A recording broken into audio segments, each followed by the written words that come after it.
What's wapa? She's got you running errands, picking up wedding dresses. Wapa! Marriage. Marriage is what brings us together today. You are now listening to Cutmaster Cast. I got a little too excited right there. Woo! Welcome back to another round of the Cutmaster Cast, your weekly dose of wedding industry insights. My name is Chris Romero. And my name is Tony Pacheco. What's up, everybody? What's up, you guys? We are DJs with Cutmaster Music out of Albuquerque, New Mexico, and this is our first time. We are actually streaming live right now. We've got some new software, and we're trying it out, and we are going to give this live shot a thing and see if it catches. I don't know. You guys tell us if you like it that are watching right now, but it's on YouTube, Facebook, and Instagram. I think it's on Instagram. I'm not seeing it on Instagram. All right. Maybe we're just on Facebook and YouTube. But anyways, we're getting there. We hope you guys enjoy the show today. This is season number 2 for us, episode number 51.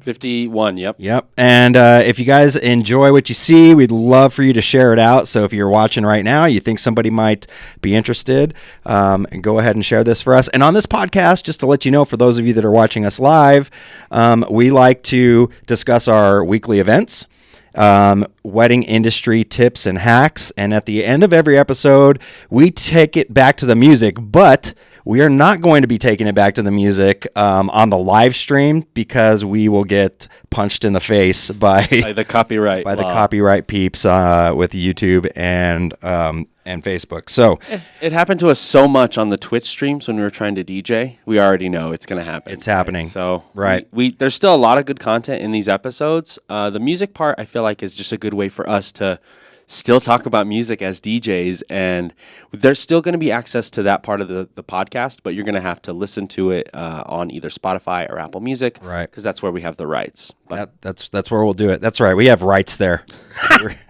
we're DJs have rights on streaming platforms. That's Just right. kidding. Cool. All right, so let's jump into it. I know you had an event. Yeah. This past week. Is it your first one of the season, first right? wedding of the year. So much fun. We were at the Sid Cutter Pavilion with Laluz, Shelby, and we had Tabitha and a new trainee. I can't remember her name, but they were all fantastic as far as like organization, coordination, all of that good stuff, right? We didn't have to do the ceremony, so that was a great way for me to start in. You know, when you always have the ceremony, it's a little more higher stress, a little more things involved. You got to start earlier. Right. All of those things factor. So when you got to just begin with the cocktail hour, you're like, okay, nice and easy. The cocktail hour was in another room, so that allowed me to have that room fully set up and then have an extra hour. In another room with the Sid Cutter? They cut it in half. Oh, okay. That's what I was going to ask, because it's one space. Exactly, so. yeah. So what they do is they have what's called the 4K and the 8K. I think it's like square footage, maybe. I don't know. But one's bigger, one's smaller. They cut it in half, cocktail hour space, and then they had dinner and reception in the other space. Beautiful, beautiful venue. I loved how much fun the couple had wanted to have. I guess this was like their second or third wedding celebration. Oh, wow. But were they Indian? Yeah, they were actually. Oh, okay. And so they had different like styles of weddings, and I think for them, they really wanted to just party. That was the big thing for them. And when I hear that for the couple, I'm like, oh, I'm your guy. Like, let's have some fun. And so we had the dance floor open probably around, I'd say 6 o'clock, 6:30. Okay. And we went all the way until 10. Oh, wow. So 4 hours open dancing. Yeah, and it was funny. Always a challenge. It's always like, oh, we want to get to the dancing. And I'm like, it's okay if we run a little late, a little 30 minutes is no problem. But honestly, they were so much fun from the beginning to end. And what was interesting is I saw the music kind of evolve in different ways, but like nobody left the dance floor the whole time. And that's how I was trying to like teach. How many people? 150? Okay. Yeah, 180 maybe, but yeah, it was within that little range of people, and they were super fun. top 40 hits, mashups. They wanted the disco 70s hits, which is still hitting, like that's kind of being more brought into the new age nowadays. And then 90s hip hop, 2000s hip hop, Wannabe, Backstreet Boys. And then what was interesting was they had a hot air balloon at the end of the show, or like at the end, not towards the end. I guess it was probably around like 8:45, 9 o'clock. So we still had to go a little bit of time. But I said, all right, ladies and gentlemen, there's a hot air balloon on display right outside. If you want to go see it, please go check it.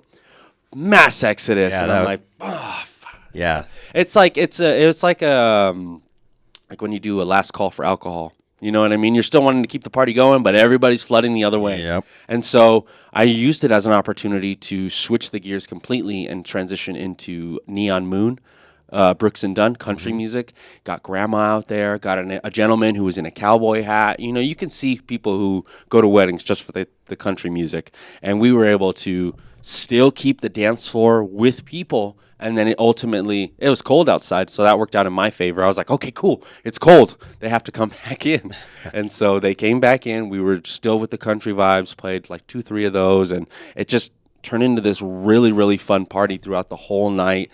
Bride and groom were extremely happy, and it's just always so much fun when the couple comes up to you and says, "We didn't know what to expect, but man, it was amazing!" Right? Like, Yeah. they had a good idea on like what the DJ service was, but it's so interesting for them to come after and be like, "Dude, you said you were a good DJ, but my goodness," right? And I'm like, yes, that's what we want to do. We want to keep you guys on the dance floor, and that's always the whole goal. And so when I have couples who give me their song requests, and I'm like, oh, let's go. This is easy, Yeah. Not easy, because I was definitely challenging 3.5 hours, but it was easier than somebody who wanted, I don't know, rancheras and country music the whole time. Right. Or just says like one genre for 4 Yeah, hours. there you go. One genre for Country, 4 hours. 4 hours. I need nothing but rancheras for 4 hours. They were great. And you know what was cool too was they wanted to like incorporate La Marcha, but they didn't want to do it right away. So we actually opened the dance floor for about 30 minutes and then did La Marcha, which was something I haven't done yeah. pretty use it to. But you're right. Like it's so long, you could really at that point. You could do it anytime, Yeah. but most of the time we use it to open up a dance floor, right? Yeah, it was interesting because we noticed the momentum of the night shifting, and then the leader came up to me and they were like, La Marcha. And I was like, oh, perfect timing. Yes. This was going to get everybody right back. And so we used that, and it was just so much fun. Cool wedding. Great way to start the season. Yeah, it's always fun to start it off with a good one. Like Yeah. same mine that I had a couple of weeks ago. My first one was it was a banger. So it was tons of fun. I was excited. Nice. So I didn't have anything last week. I actually spent my weekend in Vegas. Nice. So that was fun. yeah. Thank you for applauding my vacation. So Monica and I, we went out to Vegas for 3/11 day, and I want to talk about it a little bit just because I don't know. It's really fun. A lot of takeaways, even just for a business aspect. Yeah. But more so, 311 is my band. For those of you that have been following the podcast, you already know this, so I won't go too deep into that. And my love and affinity for this band. But really, I've kind of figured it out. I don't even know if it's necessarily about just the music anymore. Yeah. So of course I love all their music, and they're still making new music. They debuted a new track The catalog on an album that they have coming out this year. Yeah. Which was awesome. It was so good. But what I think really has me is the community around it. The people are so cool. Like they do like a swap meet, like a lot of people will make things like wristbands. We got guitar picks, tote bags, like all kinds of stuff. So people make stuff, and then they have like this huge just swap meet of people just just swapping items and stuff. And so we didn't do any of that, but Monica and I were sitting having dinner one night, and some randoms just come up and throw some guitar picks at us, and they're like, "Hey, 311, 311 crew, threw some guitar picks and some wristbands and stuff at us." Brought it home. That's like they know, like you're wearing the shirt, and they just know you're part of the community. Right? It's at the Park MGM, and basically 311 crowd takes over. I mean, and it fills up that whole arena. It's, I don't know, like what, 5, 6, 7,000 people in there. It's 2 days. 2 days, so it was 2 nights, and it's 3-hour shows. They're marathons. It starts at 8:30, goes to midnight. Damn. And not one repeat track. So we heard 50 songs Yeah. over the course of 2 nights, Wow. 50 plus. Yeah. But it's really just around the community. So yeah, nobody opens for them or anything? No opener. No. Wow. It's just them. 3 hours both nights. Like That's cool. And it's so you're going into like the deep cuts. Like it's not just the hits. In fact, they play the hits, but I mean, they didn't play Amber and Down until like the second night. Right. You know, they don't, it's like, this is for the 311 crowd. Right. Nice, yeah. So what was cool though is we had seats. This is how you know you're getting old, because we had seats. Every 311 day I've been to, this is my 4th one. Nice. I've always been on the floor, but we got seats because we're old now. And but I purposely got seats right next to the soundboard. And so I was watching the lighting guy, and it was really cool because on night 2, his board, he's using, I think it's a Moth 3. And I mean, it's a gigantic lighting console, 3 screens. I mean, this guy's a maestro. I don't know who it was. I need to find out who this guy was, the tech, because he was so good. Like, not even looking at the board, moving stuff, on the fly. And of course, everything is pre-programmed for the most part, but he's doing like a lot of manual busking on it as well. Yeah. And on night 2, middle of a song, his board just takes a crap on him. Like you can see the screen just goes out, and he didn't even like. I mean, he wasn't in panic mode, but he's moving pretty quickly. Yeah. Because they had a backup board, of course, like right behind him. Sure. So he takes off his earphones. Yeah. He gets back on the backup board. He's kind of leading some other guys. He's telling them to like reboot it, and it just shifted over like. It's seamless. Nobody besides probably us, like me, sitting there watching him, like, Geeking oh my god, out oh my over it. god. Yeah, Yeah. I'm totally geeking out. I'm like, oh my god, his board's out. Like, what's he gonna do? To see him recover, though, yeah, that's impressive. And it was just really cool, like how obviously those boards. I mean, that's probably what, like a $40,000-$50,000 lighting console, and even you can have problems. It's technology, Yeah. And so it seamlessly shifted over, and then when that thing rebooted and powered back up, he just went right back to it, and nobody even knew anything different. It was like, but it was just kind of, as and being in the industry, when the stuff hits the fan, what are you going to do, right? And we've talked about that on the show, like having backups in place. What are you going to do if somebody spills and this is like my biggest fear, like somebody dropping a drink on your laptop, right? This is where everything runs for us for the night. Yep. What are you going to do? So you better have a backup. Good to have a backup, right? Yeah. I have a backup laptop, and I have a backup option to the laptop, right? Like if all else fails, you can DJ from a phone. Right. Like you never want to be in that position, but you also don't want to be in a position where you can't play anything. Right. Because then that's horrible. At least you can play some tunes and keep the vibe. The show must go on. Yeah, right? the show must go on, and it's always important to just have backups in place, and you can see people as high as the level as they are having backups and being prepared, because even though you might have the highest level of equipment, technology is made to fail. That's the truth. So yeah, I mean, but I had a good time. It was a good refresher. Marathons. Monica didn't even make it fully through the first night. She went home early. No. So we were staying at the hotel, which was nice. So it's That's you can just go nice. up to your room. But she I think it was right at the Encore. Okay, she's like, well, she told me, she's like, I need to go use the restroom. I'll be back, right? And I knew she was already feeling it and getting tired. Yeah. Then I get the text, I'm just heading up to the room. I can't do it. She did make it all the way through night 2. Nice. But yeah. I mean, that's like what, 5.5 hours of solid concert time. Oh man, that's a long time. It's crazy. So it was super fun. But I got an event coming up this week on Saturday. Nice. Doing the Einstein Gala, which is a big gala for the nuclear museum, National Atomic Museum. Yeah. And so I did that one last year. It's pretty fun. And really, I'm more just background music for that one, but they, have an on-stage DJ presence with it. We'll bring a photo booth out there. So that should be pretty cool. Yeah. See, even like events like that need an elevated DJ sound, because what the DJ does to a space immediately elevates the space. Right. Like you can have tunes going on and people enjoying themselves. But if you have a guy live mixing, you're like, oh, this is sick. That's kind of what it is. You know, when they come into the room, they see this DJ like Just feels raised. elevated. Right. So, and it's always nice. Like, we did it for the first time for them last year. So, you know, when you get invited back, like, it's always a good feeling. It's like, yes. You know, you did something You right. know, like, I did something right. Oh, yeah. All right. So, anyways, all right. So that's going to cover it for the events, and we are going to get into the next segment, which we're going to get tipsy with you all. And normally I'd play the tipsy music, but I'm a little scared.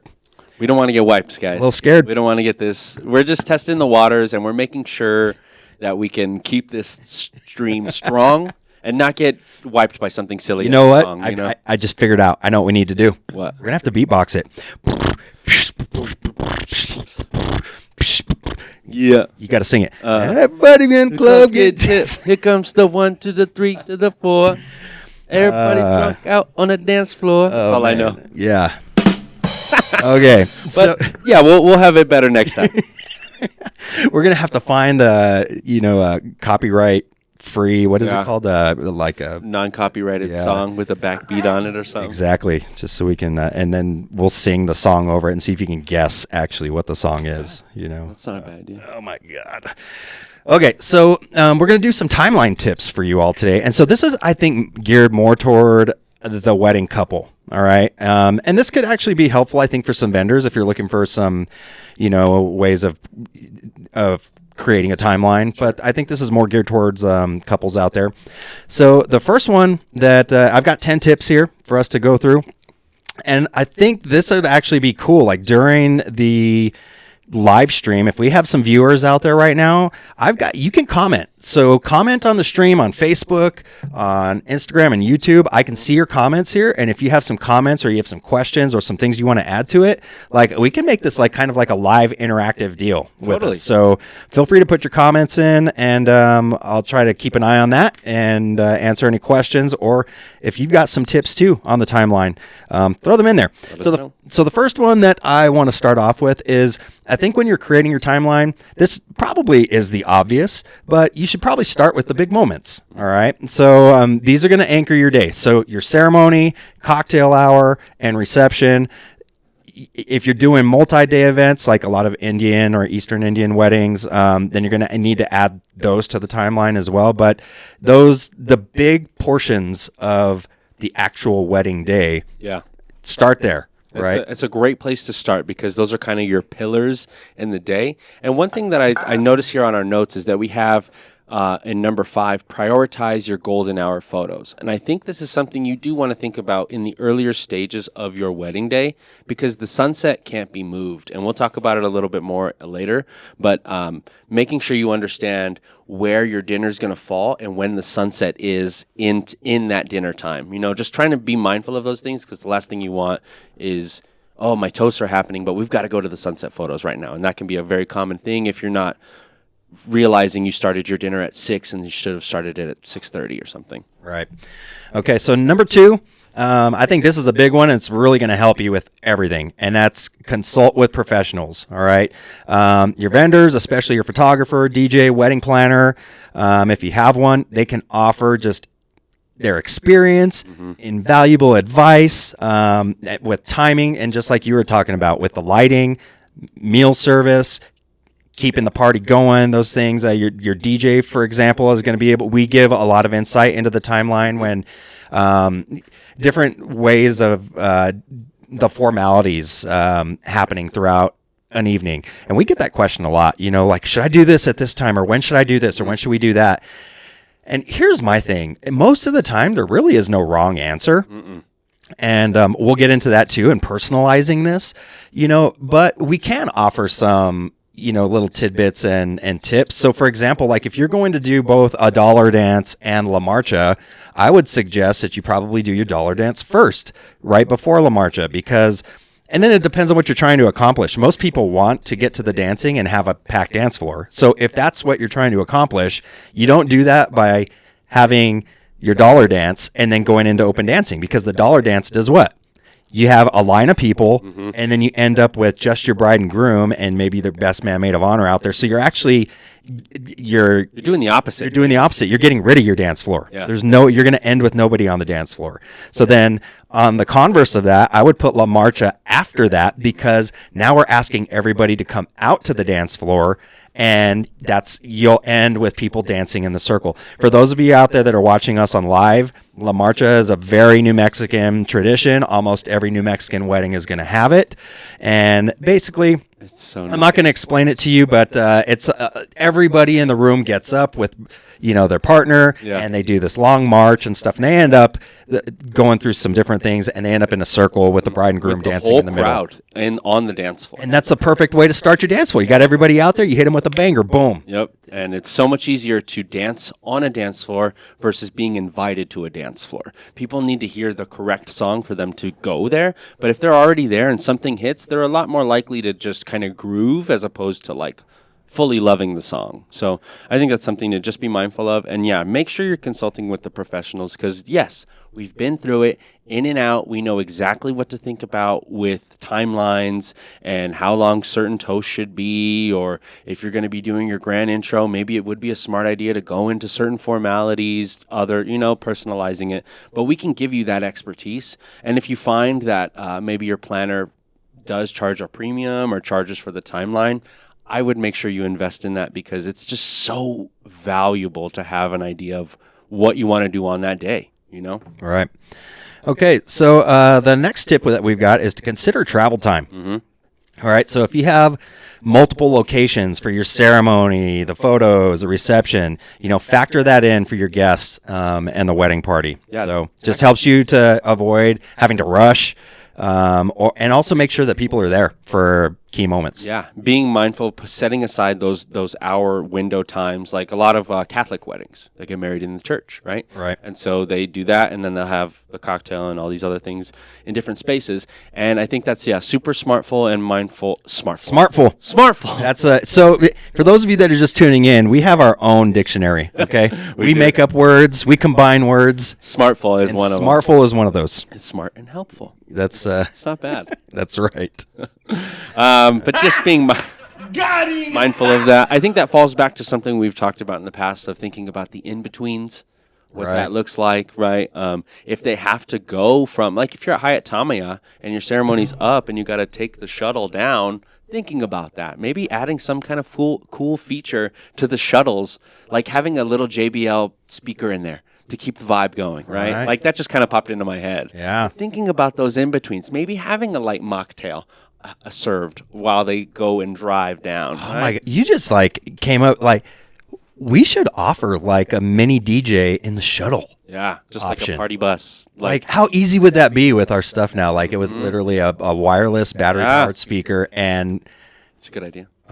Yep. Don't steal our ideas, people. No, just kidding. That's what this show's for. Yeah. Steal our ideas. We want to share them and find different ways to make it custom, because, yes, I just attended the sales summit this past week. We'll talk a lot more about it later. But one thing is about giving these extras that provide value but don't really do a lot in terms of like your overall cost, right? Value adds. Exactly. And so like stuff like that. One thing that I want to start adding, this is a good one, is I've had so many couples and guests from weddings saying, we loved the playlist. Did you record it? Do you have it? And I can make them on Spotify like right after the wedding and share it with them and say, hey, look, this is all of the bangers I played on your wedding day. Yeah. And they can just recall it, go back to it, and use those musical songs to transport them back to that memory. Right. So I thought that was cool. I like it. Okay, so the next tip that we've got for your timeline is to actually, I've got the wrong one highlighted here. We just talked about that. So is to have buffer time. So actually, you just kind of talked about that a little bit. All right. So always add a little bit extra time in between the activities. So if you're at a place like the Tamaya, that's a good example, because the Tamaya always has a shuttle that has to bring people from the main hotel down to the Cottonwoods area if you're down there, right? Mm-hmm. So just making sure that, if ceremony is going to start at this time and you're down at the gazebo, you need to account for the shuttle having to make multiple runs. You can't get everybody on one shuttle, so. And there's always somebody late. It's always ceremony happening, and then that rolls up. Right. So and then just in between things as well. So for example, Bishop's Lodge in Santa Fe, if you're having your cocktail hour that's out like on the lawn, that's like a little trek to the ballroom, or to the other reception lawn space. Just account for those things, and maybe you might need to add an extra 30 minutes for family photos, considering, or if you know that, okay, you're thinking 30 minutes, allow for 45, things like that. So just throw some buffer time in there, and then you're, once again, not being rushed, and you can make sure people are where they need to be. And a good way to look at it, I've always said it, is it's a lot more of a guideline than a timeline. Right. Your day is going to shift. Things are going to happen. Things are going to be late. Things are going to be early, right? Maybe you want to move forward just so you can start getting ahead. But you always want to look at your timeline as more of a guideline, and don't stress on this has to be happening at 6:45. The only thing I really stress about is sunset. That's like the one thing you can't work around. Let's get into it. That's the next tip. Prioritize your golden hour photos. Yep. Okay, so talk with your photographer about the golden hour. That's when the light is the best. It's soft, warm light. And especially if a lot of our venues here, they like to take you out and take you on a walk, half a mile away from the space. And so you just need to account for all of that, And trust your photographers. Really, they know, especially the locals. They know. Especially the locals, because they know where they're at in terms of venue, how the sun works here. And also, too, this was a great example from just this past weekend. We had on our timeline, I think, 7:15 or so, whatever. We had a timeline, right?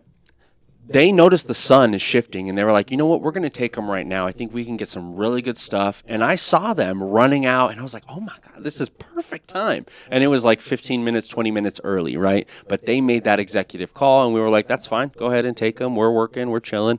But they knew the lighting. They understood what was happening with the sun, and trusting them to really just know what they're doing. Just make sure you're explaining to them, I want these photos. These are important to me, because then they make it happen. Right.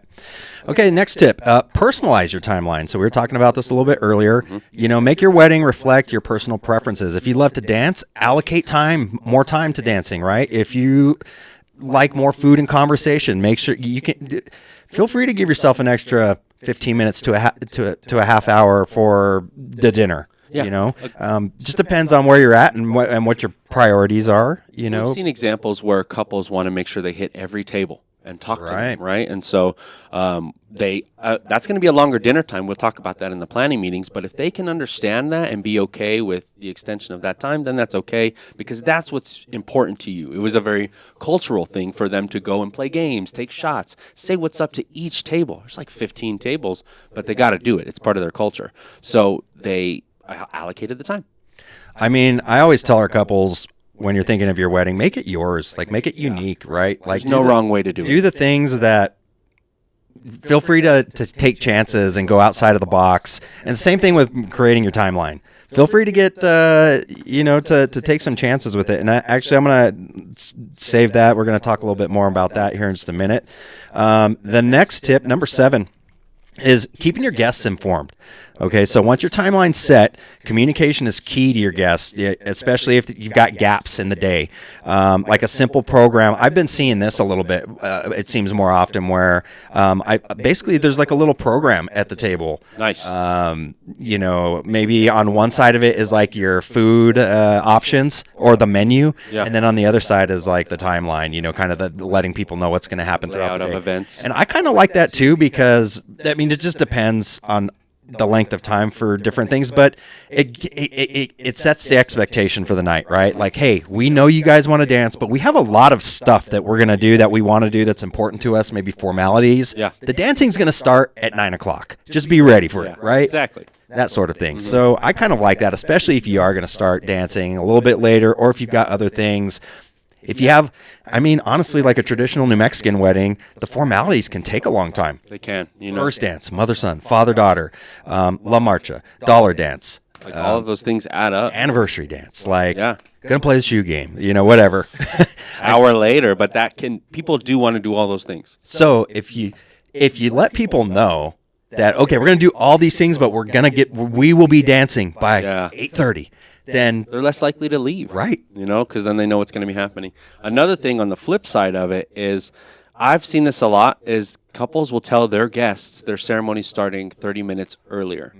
So then when they're late, they're right on time. You know what I mean? So if you have your ceremony at 4 o'clock, tell your guests, our ceremony starts at 3:30. Naturally, people are going to be late, and then they all show up at 3:50. Boom, everybody's there. Right on. You know what? I've got to say, so that's not bad. You know what I really like though is we talked about this on the pod a few pods back.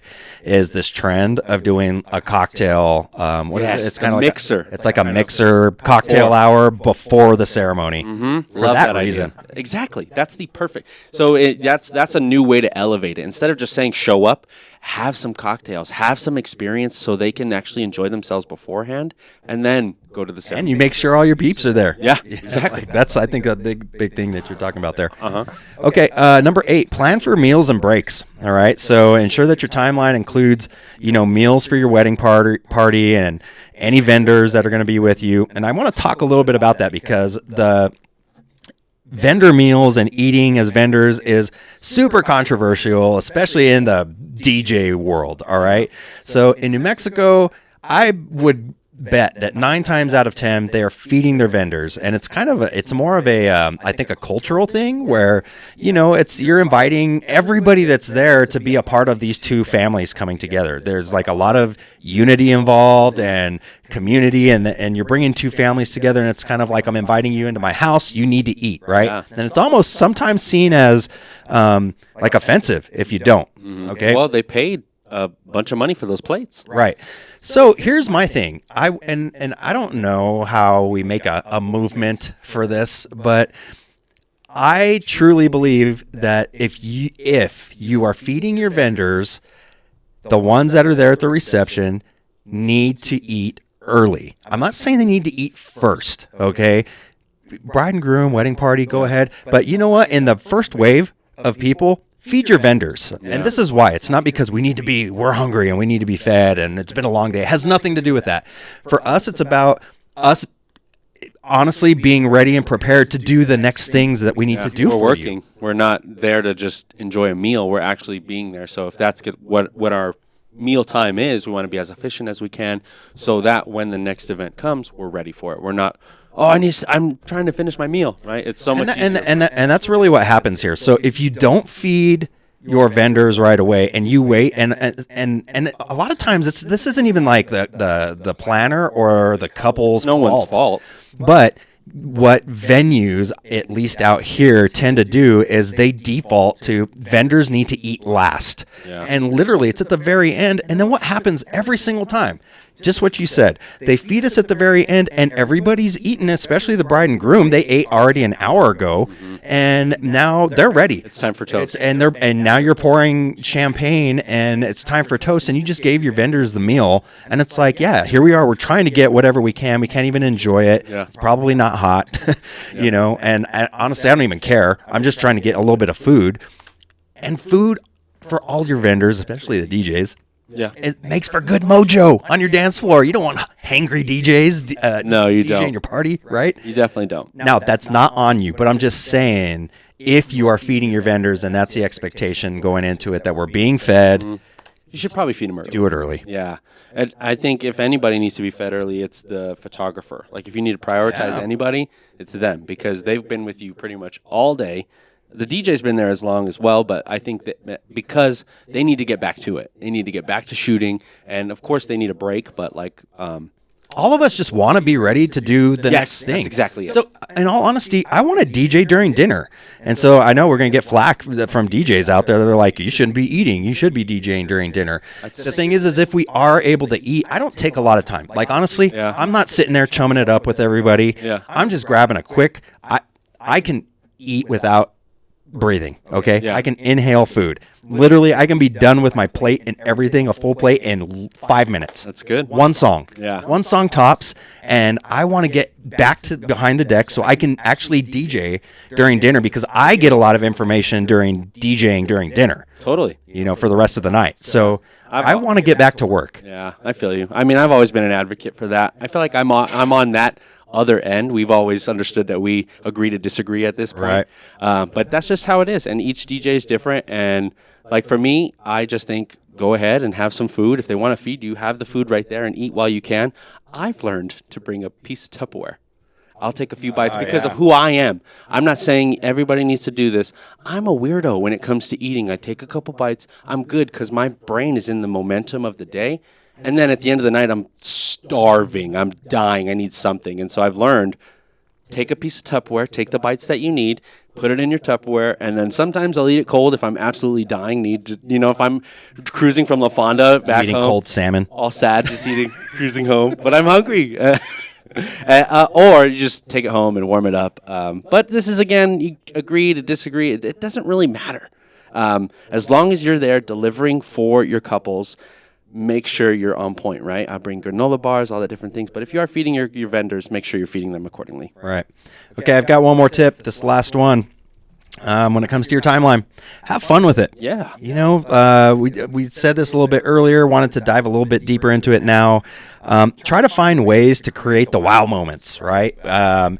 Don't be afraid to take some chances. Do things that are not traditional, which I think a lot of our couples now, at least that we're seeing, they want to get away from the traditional formalities and things like that. So I'm all about it. I'm all for it. I love it. Also, when the unexpected happens, roll with it. Okay, so I was listening to a podcast from earlier this week. I think it was Spinelli, and he was talking with DJ Demand, and or it may have been on the Drew and Fuse show actually, and they were talking with DJ Demand, and Demand went out and did Fuse Mania's wedding in Florida. Okay, and the only place it rained on that day in the entire United States was in Key West, Florida. Wow. And it was only one day. Like, that was it. The whole other time that they were out there, it beautiful sunshine, right? And the reason they chose that destination is because it doesn't ever rain there. Yeah. And it rains on that one day, and it just came down pouring. And they just went with it. They knew, this is total pros. As a bride and groom, as a couple, that it's raining. Everybody's getting wet. They went out in the middle of the rain and just started dancing, shoes off. Nice. And then everybody else joined them. Yeah. And they talked about how they wouldn't have it any other way because of the memories it created and those moments it created. With the music playing, they were all covered with the music, kind of like they showed some pictures. They had plastic bags and tarp all over Demand stuff, That's scary. But the couple, they just rolled with it, and it was just you got to embrace it. Things are going to happen. So I think you have to go into your wedding day knowing that some unexpected might occur. The timeline might not go exactly according to plan. You said it. Use it as a guideline. This is how we generally want things to go. But if you can have the attitude of being flexible, dealing with whatever comes your way, especially if you're dealing with weather in New Mexico, those of you that are getting married in the spring, during monsoon season, and you want to have outdoor weddings, be ready. And if you can just roll with the punches, oh my gosh, it makes the event so much easier. You can have a better attitude about it and just overall have a better day. And it just goes to show you that, see how they went outside and danced in the rain. You're a magnet on your wedding day. So whatever kind of energy you're bringing in, you're going to put out, and people are going to feel off that. So if you're sad, sulking, oh, woe is me, people are going to be like, oh, this is kind of a bummer. The bride's kind of sad, But if the brides and the groom are just dancing, having fun, not giving a rats, whatever, you know what I mean? That's where people are okay, and let's have some fun. Just in general, right? Even if it's music that, for whatever reason, if your DJ plays a song that you don't particularly care for, if you're able to just roll with it and have fun, everybody else can have fun. If he plays a song or she plays a song and it's a dud, right, and it's totally on your do not play. So okay, so let's think of it this way. Yeah, because if the vibes are right and do not play stuff, that's not a good thing. Yeah. But let's just say you pick a track that's really out there that you enjoy, but nobody else knows it, right? Just some random. You better be out there, be out there dancing to it, because it's not going to matter. As long as the couple is out there dancing, everybody's going to dance to it too. I mean, if the groom is super, and this has happened, groom is super into Metallica. Can you play a Metallica track? And as DJs, we might have Metallica dance edits, but I know if he's a true Metallica fan, he wants to hear, a legit Metallica Yeah. song. And as long as they're out there headbanging, dancing to it, everybody else is going to as well, right? True. Yeah, we did. I can't think of the artist, but Zombie. White Zombie. Oh no, Cranberries. Cranberries, thank you. And I'm like, okay. But they were like, no, dude. This is the Bros song. We've been playing this song all week as groomsmen.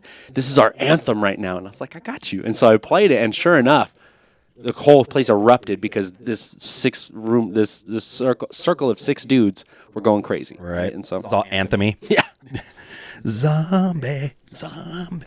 for real. That's funny. All right, cool. Okay, so those are our tips, our timeline tips for this week. Pretty good. Time for the next segment. Oh yeah, You know it. you love it. We're live. Gonna do it. Don't know what we are doing. It's the grab bag. Yeah, hell yeah. It's good. For those of you that are watching us live, No copyright. probably why we have 0 viewers right now. Like We've these got, idiots are singing. we've got, back. these guys are stupid. No, this is a great test. I'm proud of us because this is looking solid, and that's all this really was. No promotion, right? Nobody knew. Nobody knows that this is happening. So that's right. That's where it's the middle of the day, but this is kind of the goal, right? If we can crank one of these out a week during the week live, it's really nice. Yeah, so hopefully we'll pick up some more live viewers along the way. We should probably start singing less, but we're not going to. All right, It's not gonna happen. It's not happening. Not at the Cutmaster cast. I know that. So you know how we roll.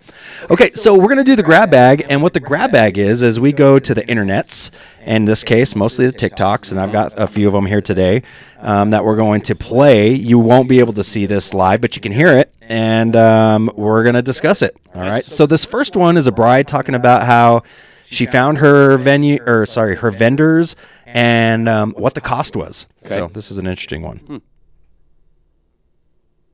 Vendors I have booked for my wedding, how I found them, and how much I'm paying them. It was really important to me as a producer to book a coordinator first and then go down from there. I talked to a lot of coordinators, and every single coordinator has their own way of doing things. I got really close with one who was going to do everything for me, and then she started to pressure me to book, and I don't do well with pressure. And I talked to maybe 50 other coordinators before I found one that I really liked. Her rate was good. She had a very calming presence, and when it got down to the contract, it was just a weird contract, and I didn't sign it. After those 2 breakups happened, I was pretty comfortable in my range of looking for a coordinator for $18.50. And I feel like the term coordinator or planner has changed. Now people do wedding management, which is more like between 60 and 90 days before they kind of like take over everything that you've done and everyone that you've booked. Some vendors have like expected investment on their website, and it makes it super easy to weed them out, but a lot of people don't post their rate. So you have to reach out, wait for a quote, and they want to get on the phone. Like, it's a whole process, and it takes so long. So I found the person that I ended up hiring on a local blog where my venue is, but when I reached out to them, their quote was way above my budget. Well, it was $2,500 and I only wanted to pay $1,850. So I ended up booking her for $1,900. The next was photo and video. Hannah and Dylan are my inspo for like these colors. Like, look how pretty their photos are. I love them. So many photographers are either doing like dark and moody or light and airy, and I feel like this is like the perfect middle ground. I got crazy quotes. People pay $10,000 for a video, and the videos all suck. And photographers, whew, I got a quote for a $24,000 photographer, $7,000 photographer. They were all over the place. This took many weeks of research and just reaching out to as many people as possible till I found one that I liked that was in my budget. I ended up booking photo for $21.20 for 6 hours of photo, and for my videographer, she's gonna be there for 6 hours, and she's gonna hand me a hand drive. Hand me the hand drive. Why do I keep saying hand drive? She's gonna hand me the hard drive at the end of the day and not do any editing. I found both my photographer and videographer on Instagram. My videographer had a viral video, and I reached out to her through that. And I found my photographer through an Instagram stories ad. Flowers are crazy. This is my inspo pic. If this is your wedding, I'm obsessed with you. And I just have refused to compromise on my vision. I resounded to doing them by myself at one point. Again, I was getting $20,000 quotes for the flowers that I wanted. I found someone on this app that would help me with what I wanted in my budget. And this is how much that I'm going to spend on flowers, which is still so much money for.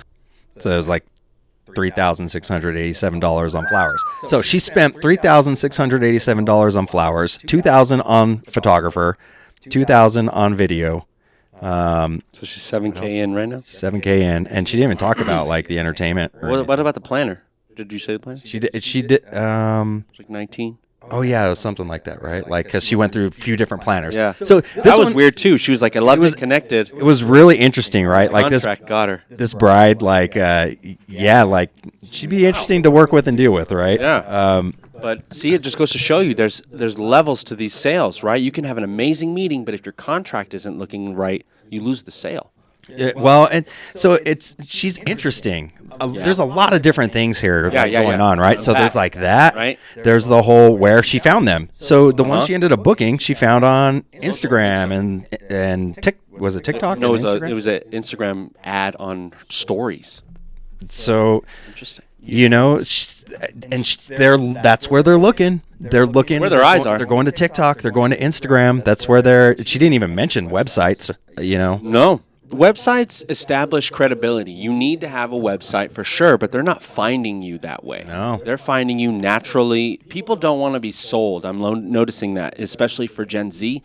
They don't want to see an ad. We are so... She didn't want to talk to anybody. Yeah. Nobody... Yeah. But it's just so... Everybody doesn't want to be sold. They just want the number, and they want to know if I can figure it out, right? And then they want to do the research on their own and see if they're credible. So it's just being able to provide that through your social channels, making sure you have all those different lanes. Right. Kind of accounted for. Pretty interesting. All right. And she didn't talk about entertainment at all. Was that it? No, that was it.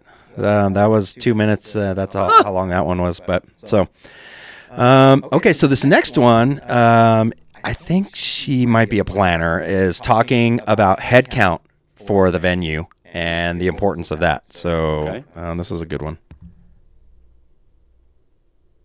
I was shocked when I found out how many people didn't know this before planning their wedding. So brides, make sure you know this. My name is Courtney. I talk about all things weddings, from trends to tips to makeup and more. If that's interesting to you, definitely like this video and follow for more. Make sure either when you're going wedding venue shopping or when you're giving your venue your final head count, you include the number of vendors that you have. That means when you're giving your venue your final head count number, and let's say it's 200 people, those 200 people need to include your vendors, such as your photographer, your videographer, your DJ, etc. Because you need to feed your vendors. Your vendors that will be at your wedding need to be fed. Therefore, they need to be included in the total head count. A big wedding planning tip that you should look out for when booking your wedding venue is seeing if they do discounts for vendors, because some venues will offer, let's say, 50% off discount to vendors. I know this might sound super beginner and super obvious to some people, but you'd be so surprised how many people don't know that they have to include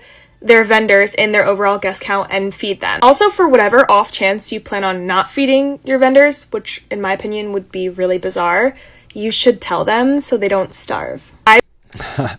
We ask. That's why we ask. Because we'll die. We'll die. No, definitely in every planning meeting we ask to make sure if we're being fed, cool. If not, then for me, like a good rule of thumb is if it's a buffet, it's probably fine because they're not being fed by plate. Right. But if it is plated, then I'll ask and then just make sure. You know what? I got to give kudos to our planners that we work with, because they ask us all the time how many vendors or how many vendor meals do we need. Yeah. They'll ask me, and usually like we roll with an assistant, or if I have like a photo booth attendant there and they're there the entire time, I might ask to have them included as well. But you all do a really good job, I think, of just asking that and thinking of the vendors. Working with us, I've definitely had like a vegetarian, a vegan assistant. And they were like, "Oh, okay. Do you want to make sure that they get a vegan meal?" They always ask if there's any. It's like, okay, thank you. Yeah, appreciate it. And so, it's good looking out for us, making sure we get fed, and it's very much appreciated. Absolutely. Making sure you incorporate that head count. And yes, vendor meals. They probably will be just get a sandwich instead of a nice piece of steak, but it's definitely cheaper. And if you need to feed them and save some money, by all means. At least ask. I thought that was a good tip from that. For you couples out there. Do you guys have a discounted vendor meal or something like that? Because I wouldn't be surprised at how many do. I mean, I don't mind half-eaten sandwich and I'm very grateful. And a cookie. A bag of Lay's. I'm very grateful for anything, but I can understand. Yeah. Not picky. Yeah. Okay. Last one here from the grab bag, and this has to do with a 3-vendor rule. Ooh, I like it. Mm-hmm. Has anyone ever heard of the 3-vendor rule? I don't know if this is like actually a thing or something that I kind of just like made up and followed. But basically before booking any wedding vendor, I had to reach out to 3 and have like a serious inquiry with them. I feel like I was like RFPing them or something. But anyway, so for example, I didn't just book the first florist I talked to. I had like an actual conversation with at least 3 florists, got quotes and everything. You'll find that through this process, you may not click with all of the vendors. You know you're not going to work well together because your personalities clash, so that helped me eliminate it. Another way was pricing. Some were like all over the board with pricing. I don't want to get ripped off, so I need to have at least 3 quotes to be able to help make my decision. So I recommend trying this if you're looking into wedding vendors right now, and follow for more wedding tips. Yeah, so I thought that was really good. I like the 3 vendor rule. When people ask us, and it usually ends up being, if we're not available, well, who do you recommend? I always tell them, look, if I were you, I would do a search and interview multiple DJs and see who you click with. I think you should do that for DJs. I think you should do that for photographers, videographers, anybody that you're depending on that is basically an artist, right? Because that's you're booking someone based on their style, their personality in our case, and this is why we charge what we charge as DJs, and I think a lot of photographers do this as well, because you are booking the person, right? Especially when it comes to the DJ. Yep. You're not just booking us because of our music library. You could go to Spotify and hook up an iPod. I'm dating myself. An iPad. Okay, but it's not going all to the do. music in the world. Yeah, you can. Yeah, exactly. Literally, you can have. And what's funny is most people think that just because you're a DJ, you have all the music in the world. Right. Right. You have every song, don't you? Yeah, ever made to man. Spotify's made it easier. So. And you could, right? Yeah. But it's, why did they pay for you? Our expertise, our being able to understanding when certain songs should be played, keeping them on the dance floor, right? Taking a song out. There's a science to this, and we understand that science, and that's what you pay for, right? You pay for the style, you pay for the energy, you pay for that person that you click with. And so if you're asking for me to recommend somebody, well, I mean, there's definitely other DJs here, but I don't know if you're going to click with or connect with them like you had this connection here. So it's hard for us to recommend a service as opposed to like trying to think of something that's less stylized. I guess food, catering. I was going to say, I mean, it's easier when something's a commodity, right? Yeah. So when you're looking at a service, you're asking for a certain style, like a style of photographer, right?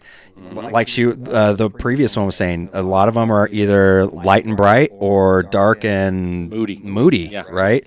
So you gotta interview. You have to know what you like. You have to interview people and try. And when you find somebody that you like, book them, because especially here in Albuquerque, there's not a lot of DJ companies. I think the photographers, it's getting a little bit more saturated. I feel definitely more than DJs. A lot more photographers. Not a lot of bands. No. So if you find a great one, book them. Because it breaks my heart every time when I'm like, oh, I'm booked. And I tell them every time I hand a card out or talk to them, please, as soon as you know the date, let me know. Because then I can work with you. If you don't, and I've already booked it, you're SOL, and so it's just, but 3 vendor rule, that's a really good takeaway. I like that. I thought that was good too. All right, so I think that is going to do it for the live portion of this show.